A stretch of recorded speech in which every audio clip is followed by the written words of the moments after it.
Welcome to Inside Outboards with your host, Kodibass.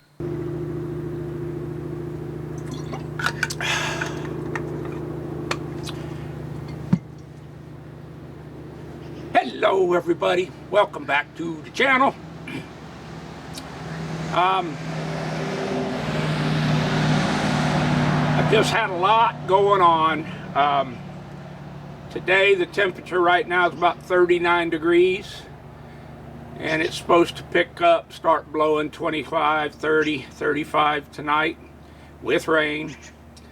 So I had a little break in the weather, and it's not warm out here. It's not even sunny, but it's overcast. But I got some stuff going, and a lot of it, I had a lot of comments from you wonderful people telling me, hey man, that nice three-wheeler don't belong sitting over there in your old boat pile, rotting away.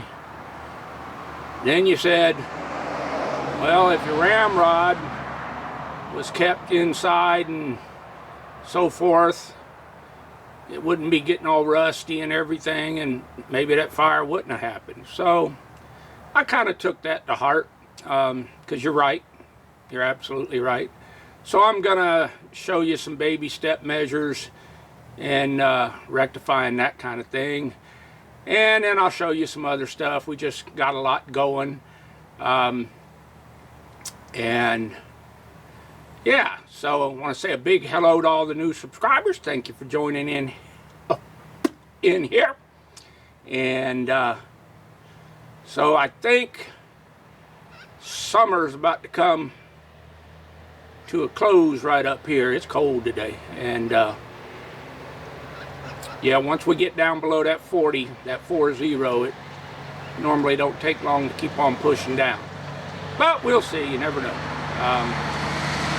But we got a lot going on, and I got some stuff in this video for you. So I say, ain't nobody cares what you say, Fred. He always chimes in, right, you know, when I say let's get to it.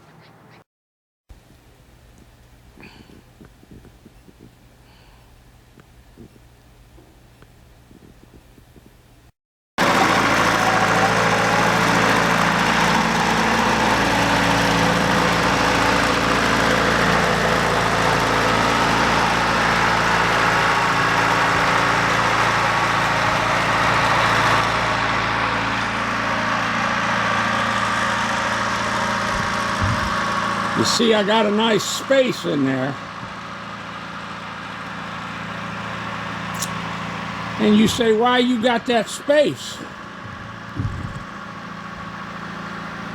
Because my three-wheeler, and if I ever get my ramrod back, they're going to be covered indoors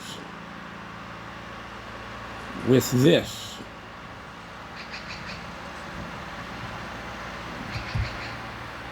We've got more siding we're going to put up on the siding. Those are lightweight garage door panels, insulated. Once we get it into position in between those two sheds, we'll take off these wheels. We'll jack it up and drop them wheels out of there. And then it'll set on those boards there, you see. And that's where my three-wheelers, my ramrod, and I'm sure a lot of other stuff's going to end up residing this winter. So, baby steps, baby steps. Hey, yeah, the keeps are the better place to put them in, like you've been doing, and you must have figured that out.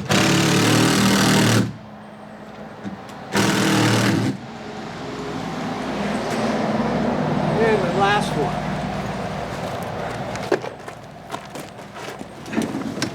Not this one. Let's just put this one in.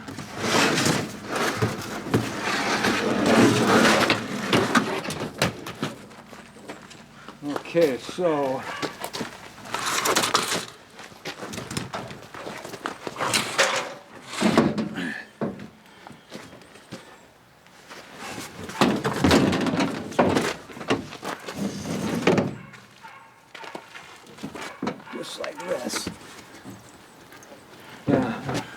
water will drain out. That water will drain out. It's draining out right now. Why is that? Yeah, that's right. No. This part needs to be outside. So. Oh, that's right. And then it gets turned around. But I think we got to. Oh yeah, It's this way. Never mind. Yep, I know what you're doing. You know what you're doing.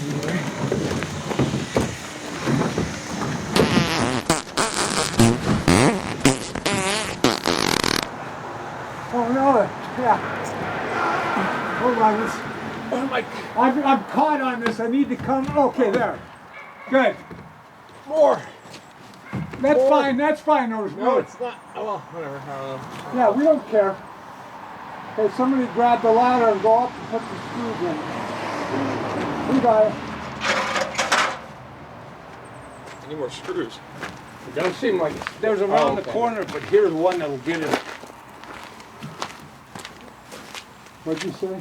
well, it's sticking out here, but Oh, I no, guess the we're going to screw- put a big washer and a carriage bolt. If you notice down below on the right, I had to do that. Yeah, I see it.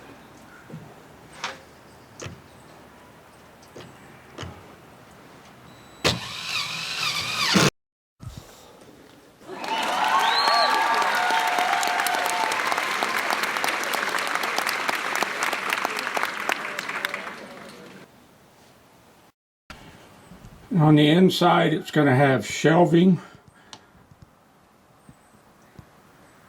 on both sides. And then on the back, it's going to have cabinets. And so still got to do the shelving, the roof, and then I'll probably just put gravel in it for a floor. But coming along.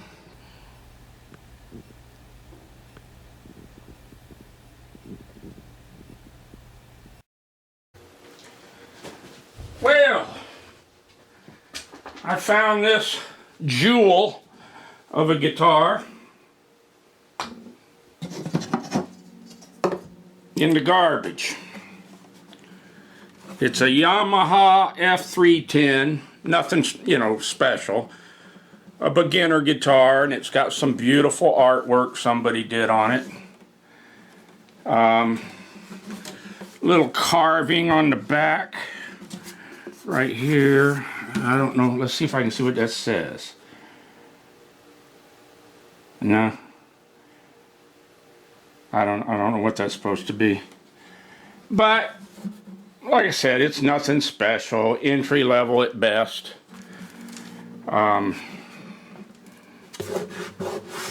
I'll clean a lot of this up. But the biggest thing, why it ended up in the garbage, was right there. See that neck? It's all cracked and busted. But we live in the age of new glues, such as Type Bond 3. And I believe if I just glue that, it'll probably be fine. But I also have a couple other guitar necks. One of them that's in particularly nice is a bound, really nice bound Takamine neck that had somebody had literally took the guitar and smashed it, but the neck's fine. And so first thing I'm gonna do is Type Bond this neck, and that way even if I have to pull the neck off, the fact that I Type Bond the neck back together will give me something to grip onto and wiggle it out of the dove joint if I have to do that. But we're going to see. But I just wanted to film this. Not me doing it, but just the pathetic shape of the guitar. Now that I've cut those, the nut just fell out. And you can see, boy, that's bad. And it looks to me like the truss rod, which I can loosen through the hole here, looks to me like it was probably over tightened because That's where it busted at, was right at the truss knot, or truss rod. So I'm going to loosen that truss rod down right through there. There's a little Allen key slot. Loosen it down to totally relax it. And then I'll clean it up. I'm going to get it glued up, clamped up, and we'll go from there. See how it comes out. Now, on these old strings, don't throw them away. Get yourself a safety pin and cut them to be about this long as those ones are, about 6 inches or so. Then thread them onto the safety pin. Now you've got a nice set of carburetor cleaners. Get in them little orifices, and these round wound strings, that they make real good carb cleaners because they're just a little rough because of the winding. And then you can go all the way to the small one. So you get 6 different sizes of carb orifices cleaners. So that's why you save them. All you guitar picker tinkerers and such. There's your hack. Yep, it's kind of like what I thought. That truss rod inside there was tight. I mean, I had to get it. Why they tightened it, but now you can see I got it just loosey-goosey. So this neck is not under any kind of tension at all now. I don't know why somebody would tighten a truss rod that tight. Anyway, we got her all loosened up.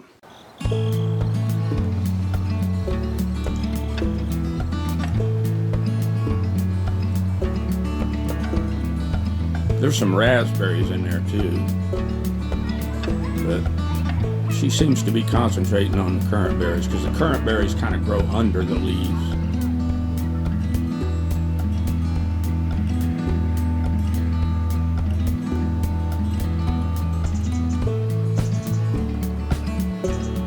That might be a little buck. I think I see some nubbins on his. Might be a little buttonhead buck. I think it is. Yeah, I can see the little nubbies there. Oh well. This is why it's hard for me to grow a garden. Them things. They just eat it up. Hey.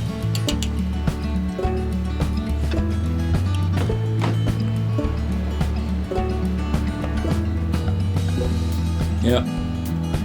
Hard to grow a garden. Frisky, playful little thing.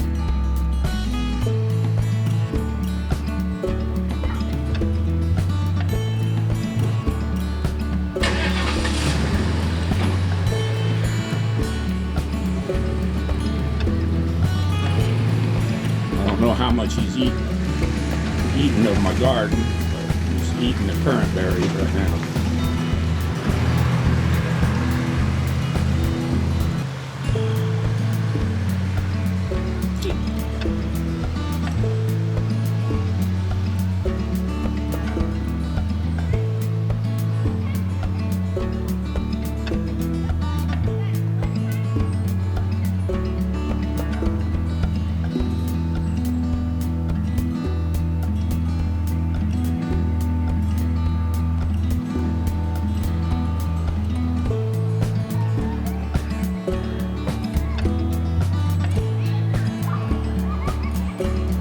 Garden box, and there's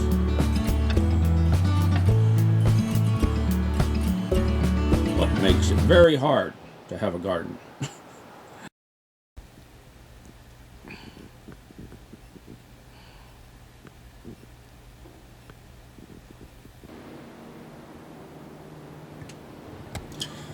Okay, what I'm doing here, this is a Yamaha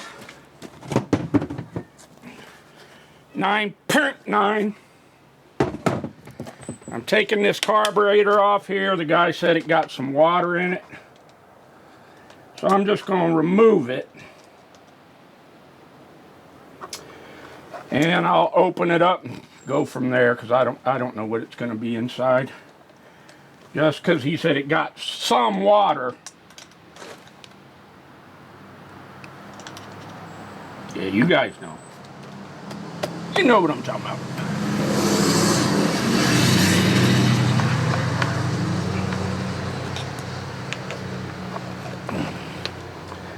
You know what I'm talking about. If I can get this fuel hose off. Oh, it's tight. Tight! But I got it. Alright. And I gotta get these little nuts off that are hard to get at. And the washer. And the linkage.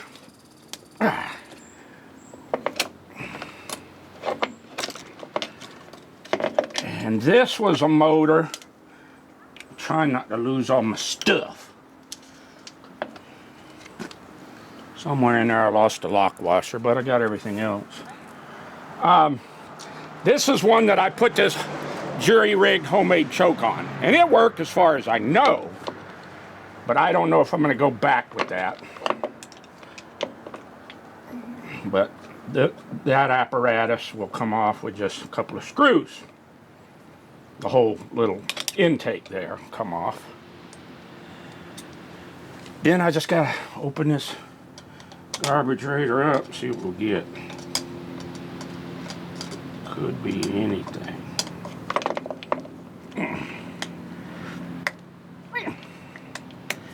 I guess not. I'm going to get a different screwdriver. Okay, so I got it off. And everything else I can just kind of tuck back in here and get the lid back on, I think. Huh. That's interesting.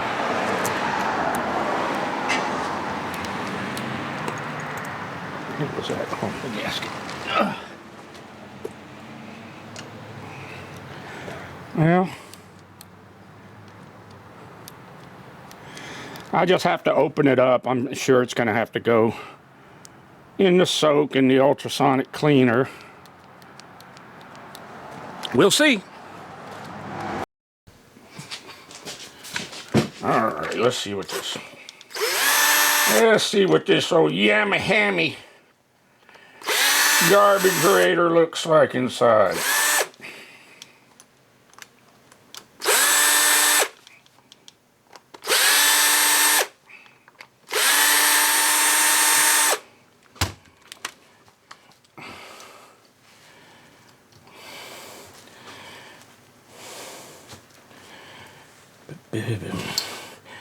Pretty dirty in there. Oh God. I don't know if you can see it, but that diaphragm there and all is roached. Roached. So we could get inside.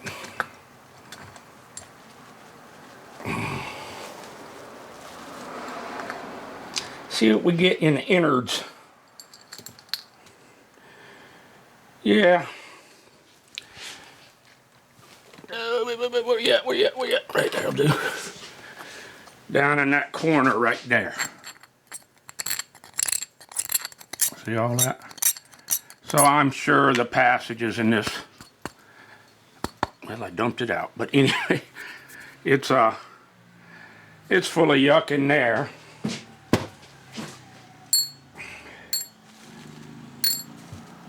With all of my little pieces, parts.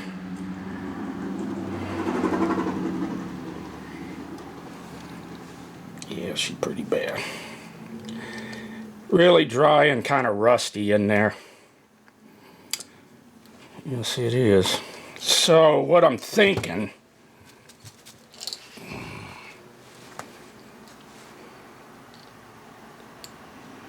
is maybe I should... Well, I'll show you some other stuff real quick. But this carburetor's got to... I'm going to have to soak it in my magic chemicals. And,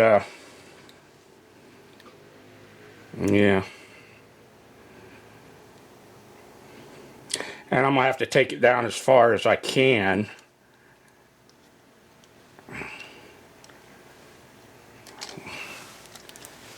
Just trying to see if the needle's even moving.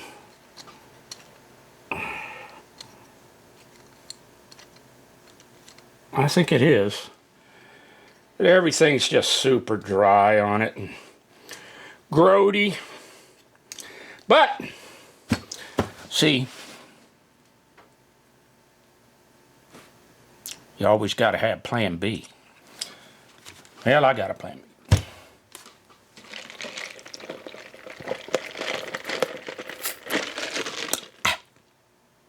You understand?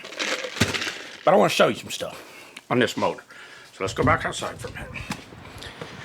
I was working on a 9 here about 4 videos ago. It had a busted tiller handle on it, and I was fixing the best I could, rigging it up to see if I could get the thing going and all. And I'm pretty sure I will. In fact, I'm almost done. But what I want to show you, can you see it? I'll zoom in a little bit. Looky there at custom. There's some custom. This one had the same problem. It's about the same year. I bet I've had over 10 that come in here where those tiller arms seize up right there.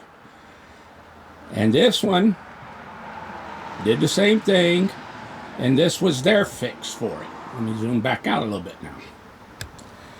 Couple of self-tappers, some good old fishing twine. Hey, it works.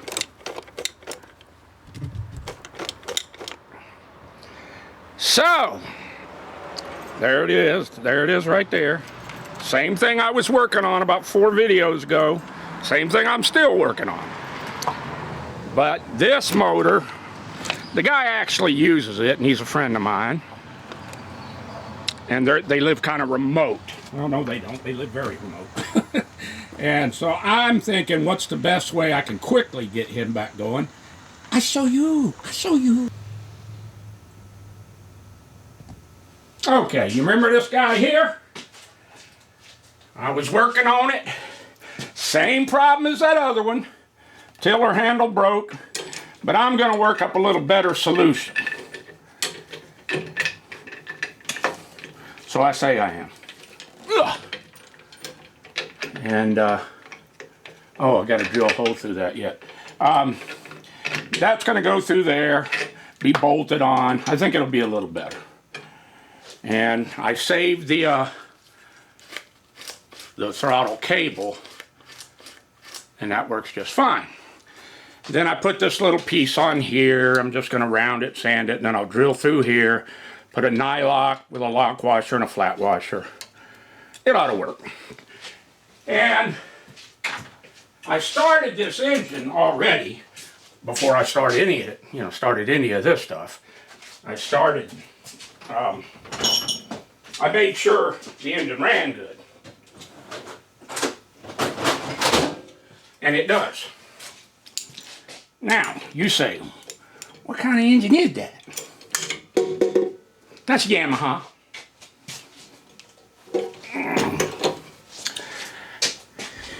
And it too is over here where you can see it. Now look how nice that carburetor looks. See that? That's a nice carburetor. And I know it works. And I know this motor runs good. So what I'm going to do for my buddy out there, since his carburetor is so roached, I'll get his torn down and all and put it in the chemicals. And this one, like I said, just like his, is a 9. And it's going to have the custom as well. But it'll just be a lot easier for me, a couple bolts, put this back on and get his in the tank. So we'll do that. But then that's going to set me back on my tiller operation a little bit. But I think, boy, look at all that in there. I'll clean that out though. What the hell is that? Actually, it looks like the screen is just folded there. I think I have a couple of these carbs in my conics out there. So I'm going to look around there and see if I do. And if I do have it, then it won't set me back too much on this one. If I can find them, I could just probably pop one of them ones on his. But this one I know runs and has no issues. So I'll probably put that on, that one out there. And then that one will be done. Because the fella whose engine out there, he's one of my fishmongers. He brings me the fish. Yummy. So I got to take care of him. So that's my plans. And I'm sticking to it.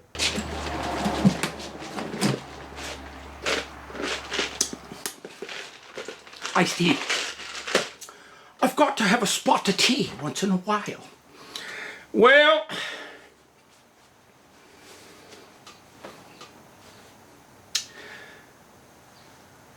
I was going to do some other stuff in this video here, but it's getting a little long, so I don't think I will. But that's my plan on these two. But hopefully I've convinced you guys now. If you've got one of these older Yamaha 9 and 15 of this model, which is around 2000, 99, 2000, 2001, right in there. If you've got one and that tiller arm still moves, get you some geese in there.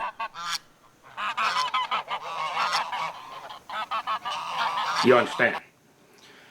Now, I don't know about you freshwater guys. I'm saltwater 100%. So, and like I said, I've had over 10 of these come in with them busted tiller arms like that. In fact, I got another one in just the other day out there. Same exact thing. And when they seize, when that aluminum and that nut and all that, and they use mild steel washers, when all that white powder, salt, and everything gets in there and it freezes up, you ain't getting it apart. I mean, you can get it apart. You ain't getting it apart normally. You're not just going to take it apart and grease it and put it back. That ain't going to happen. I've had too many of them. I've done too many of them.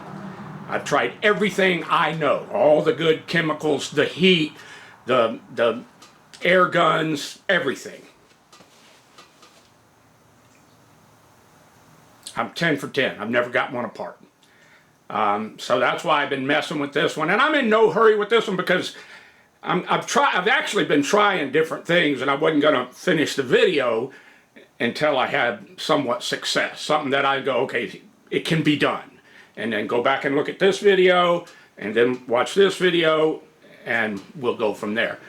But it is problematic on this era of engine. I have researched a little bit, and was told that Yamaha for a little while there was contracting out their aluminum or buying their aluminum or whatever from China.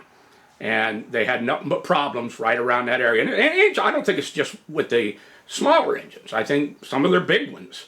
I've heard stories of aluminum fatigue failure and stuff in like the 90 to 130 as well. And I've actually seen some of it. So there's that. But in this video, I put this little piece of the guitar, garbage guitar I found in there because I know I got some other subs who have channels and stuff like that and do kind of what I do here and the tinkering thing and all that, and they do a little picking themselves. And so I was gonna do you guys up a ditty and play a little song for you on that very guitar, but I ain't done with it yet. I decided to take it a little step further, and you'll see later on. So I want to thank everybody for stopping in and watching. And I hope somewhere in there you found a hack. Because, as always, that is one more hack from Kodiak. Thanks for watching. Boy, vids are coming on inside Outboards with your host, Kodibass.